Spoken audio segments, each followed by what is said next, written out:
আসসালামু আলাইকুম, welcome to my YouTube channel better collection BD. যারা এখনো আমার ইউটিউব চ্যানেলটি সাবস্ক্রাইব করেনি তারা এখনই সাবস্ক্রাইব করুন এবং বেল আইকনে ক্লিক করে রাখেন। আজকের এই ভিডিওতে আমরা বাংলাদেশের 10 পয়সার রেয়ার কয়েন নিয়ে আলোচনা করব। তো কথা কম বলে ভিডিওটি শুরু করা যাক।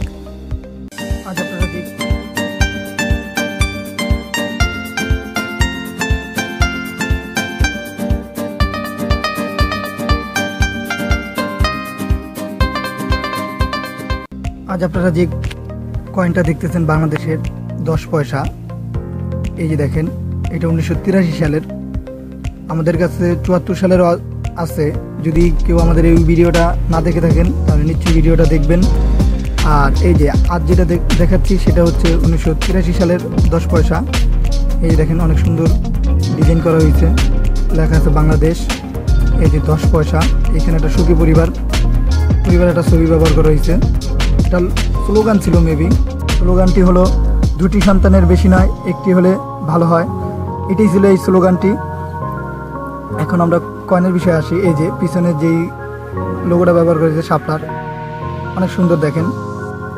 এই যে কয়েনটা গোলাকৃতির, কিন্তু বর্তমান যে কয়েন বাংলাদেশের ওইটার চেয়ে একটু ছোট।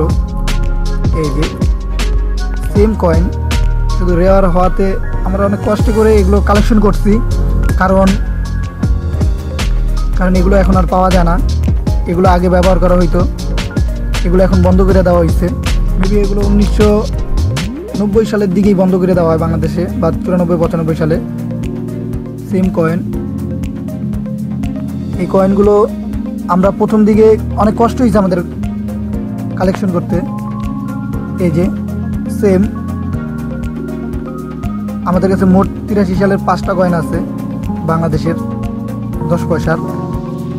এই যে এগুলো এখন আর নেই বললেই চলে, কারণ এগুলো এখন অ্যান্টিক হয়ে গেছে। এগুলো বন্ধ করে দেওয়া হয়, বা বাংলাদেশে নেই বা বিভিন্ন দেশে নেই, ওগুলো হলো অ্যান্টিক কয়েন। আমাদের এই ভিডিওটা যদি ভালো লাগে তাহলে বেশি বেশি করে শেয়ার করবেন, যাতে মানুষরা জানতে পারে এবং দেখতে পারে।